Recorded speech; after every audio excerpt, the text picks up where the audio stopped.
Let's do another. There we go. Okay, so now we are live. We are live and talking to the world. Hello, world. And on this live stream that I'm still trialing at the moment, we're going to talk about What If Episode 2. I mean, that came out yesterday. And yeah, this is just going to be, I don't know, maybe a 25-minute conversation, kind of what we thought. We're just going to reenact it. We're going to do 35 minutes. We're going to reenact the whole show. That will be Lord T'Challa. And also the good thing is that the stream, well, this channel has now gone worldwide as we have our American guest, Tony. What? I know. Well, represent all of America right now. All of America loves this live stream. Yeah. I'm the one who's here, so I can speak for the whole country. Bringing in the worldwide audience. That's right. Stream. So I mean, we might as well just start straight away. And sure. I mean, like, what did you think of What If Episode 2? I can't remember what it's called. Like, if Chadwick Boseman was a Star-Lord. What if T'Challa became a Star-Lord, not the Star-Lord? Which I thought that was really fascinating. I mean, just from the title, I was like, oh, that's clever.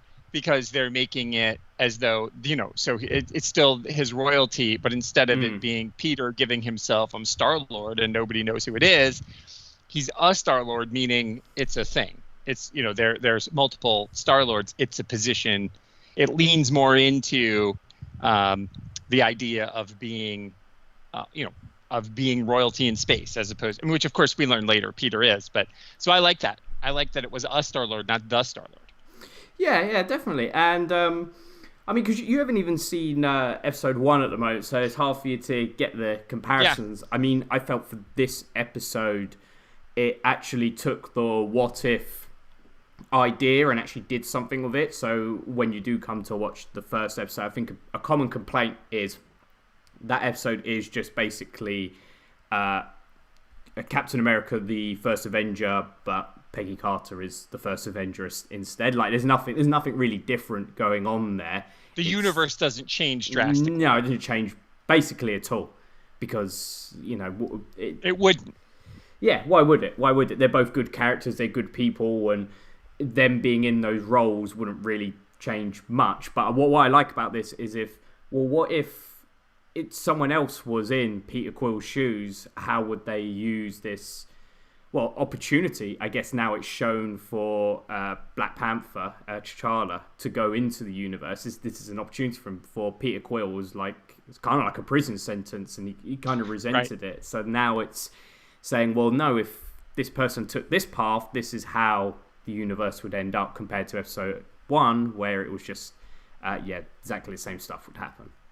Sure. Well, I suppose in theory, though, I guess maybe that's the argument, is that you could make that the difference between T'Challa and Peter Quill as people, as opposed to, like you said, Peggy and Steve are the same kind of person. So you swap one good person out for another good person, good shit's going to happen. Whereas if you swap out, and not to say that Peter Quill isn't good, but he's not. He's a scammer and a con man, where T'Challa never is. So you're making a full. They have different goals, don't they? Essentially, exactly. Yeah. They were raised differently too. Even though, so the cool thing that I like is that T'Challa is taken. He's like 8 or 9. He's not a baby or anything. So he has the memories of Wakanda and the memories of his dad and his mom, and growing up there, and the values that were instilled in him in Wakanda, and he takes that to the universe. Where, Peter Quill, he has had a sad, horrible life with a sick mom, so he didn't have, not that she didn't teach him things, but that it was just a different, you can see how having the right kind of role model as a kid could change you too. And so older T'Challa, whom we meet 20 years later, has taken a lot of his childhood lessons into space, where Peter's childhood lessons are just scrap and survive. Yeah, definitely. And I think something I did really like about this episode is the voice acting. I thought Chadwick Boseman was really good in the role. I mean, last week's episode, that was a common complaint, that the voice acting maybe wasn't quite up to standard. But, I mean, Chadwick Boseman is fantastic, and it was great to kind of hear him in that role, probably for one of the very last times, to be honest. Yeah, it choked me right up.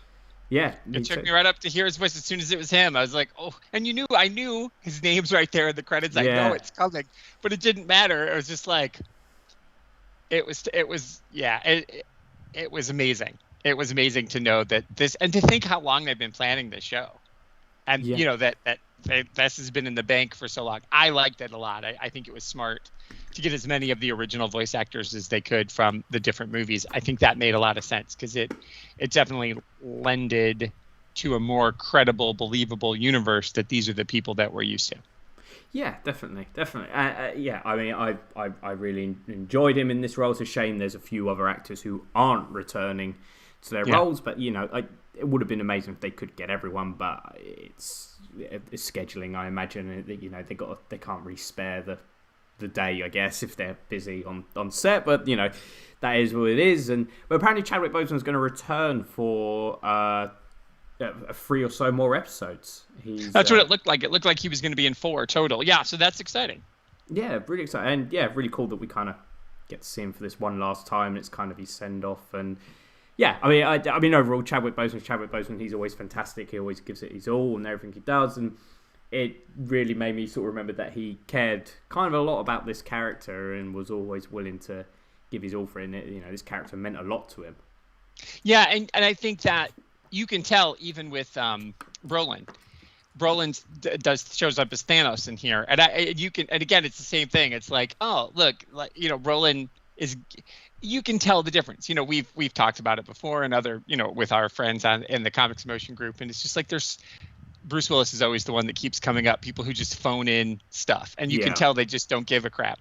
But this is just voice acting. But they're giving it their all. And Brolin's this version of Thanos, which I find fascinating, and that was my big note. I'm like, oh, I can't wait to talk to Matt about what he thinks of this version of Thanos. But he's really leaning into what this character is supposed to be, and of course, Del Toro is the collector over the top, and bringing Seth Green in to do Howard the Duck was great. So it's just, I think the voice acting is good because, like you said, they all want to be there, and you can hear it in their performance. They're not just, I am reading lines. I am Star-Lord, T'Challa. It's like all in. So I think that was lovely. Yeah, definitely. Okay, well, I mean, that's an interesting point you bring up. I played my little overlay for us so people didn't quite get bored of our faces. Nice. Thanos, what did you think of his appearance in this and his character in general? Some people are not happy. They feel he's a lot weaker than he was portrayed in Infinity War and Endgame. But I'm interested to know your thoughts on Thanos. I actually thought it was really smart. I thought it was really great because in the fact you only have Nebula in here, Nakamura, which is also an interesting look at things because so he and Nebula have a totally different relationship. It's much more, I mean, they're still adversaries and they're like, that's your daughter, and they both are like adopted. But I think he's still powerful. He's still a Titan. There's so many amazing scenes where he's towards the end and he's like the guy's throwing the hammer down and he's got to catch it. And I thought the way that was drawn, it still showed his strength. But the idea being that what he by meeting T'Challa's goodness changed Thanos to use his strength for good. And so, sure, he's not as strong because he's not evil. He's not trying to take over. He's trying to use his power for good. And so I thought it was really great. And I think I love Brolin's voicing of him. And I just thought you could hear, because they kept coming back to that same joke about the making fun of the Thanos was right nonsense that was online all the time. Yeah. So I thought that was really funny that joke kept coming around. I enjoyed it. I don't know. What did you think? That was my big thing. I'm like, oh, I wonder what Matt thinks about. I loved it. Thanos. I thought it was such a cool thing to do. The character. Well, what if he did go straight? What if he decided to be good? Where would he end up? What would he be up to? And if it kind of shows like if someone was able to put their arm around him quite early on, a lot of this could have been avoided with everything that happened. But I guess he never had someone to.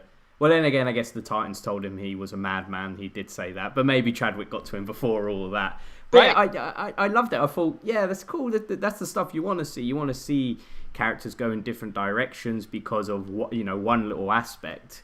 If you change one little aspect of a universe, so much could possibly change. And yeah, when people are saying that he's not as strong, I felt that kind of fitted to the character. He's not as angry, he's not as brutal as he was. So why would he be if he's been training his whole life to conquer the world or conquer the universe like he was in Infinity War, yeah, he'd be a lot stronger, but he's not. That's not his be all end all. He's not so focused on being the strongest and taking everyone out and, you know, going to war on loads of planets. He's just been sitting on a spaceship with all the Ravagers. So yeah, why would he be as strong? He's yeah. So yeah, I really like that. I'd love to see. I want to see more of him. To be honest, I want to see more and more.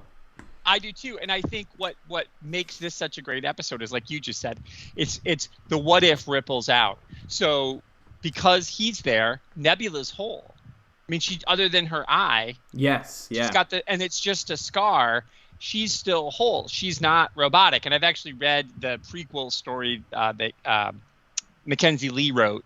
That's technically canon, that explains how Nebula becomes pieces and parts, and what it's she and Gamora and their dad and Thanos have a whole thing, whatever. But it was really fascinating. So to know none of that unwinds either. And so Nebula is human, and that's all because of Star-Lord being there. And the Ravagers are straight, and Korath shows up, and he's great. Hansu was amazing in that role. He was so fun. Like, his energy was frenetic. So I think seeing how all of the characters take a different turn, except for the Collector. So then that's interesting. It's like, okay, so that means we can go back. The Collector has been there so long. He's there before it all. Yeah. He's there before the Ravagers. He's there before the Titans kick Thanos out. So it's an interesting look. I just thought it was fantastic because, right, a what if is supposed to be a ripple. It's not supposed to be we're just going to change one thing. And again, you could argue that, and like I said, I haven't watched it, but you're saying it stayed the same. But that's the point, is that sometimes you change something and nothing changes. But sometimes one little ripple can affect the whole universe. So it makes perfect sense to me. And I love that Thanos still thinks the same thoughts, though. But it's more like a philosophy than action. He sees that this is and we all do it. We all sit around and have theories. You're like, oh, if I were, we do it. You sit around, you have a drink with somebody, and you decide if you were in charge what you would do. So that's all Thanos is doing. It's like it's when he gets drunk, he tells everybody how he'd wipe out half the universe. It'd be totally random, and they're like, whatever. So I just think it's really smart. I just thought it was great. Definitely, yeah, and I fully agree. And that's what it should be all about. It's a ripple. It's just one small change, and it bursts into something new. And I guess you are right. Sometimes it's not everything that changes. Sometimes just changing the characters over wouldn't have big effects because those characters are so alike. But I think that's it's an interesting aspect to go, well, what if you put someone that was good and wanted to use their opportunity for something more and was not so sort of self-involved and selfish, kind of like Peter Quill is. So I think they've maybe the first episode was kind of an ease into the what if idea, to trying to go, right, look, this is what happened, we're going to change an aspect and this is just a new story. And then they've kind of gone, right, we'll go sort of bigger and larger with it now.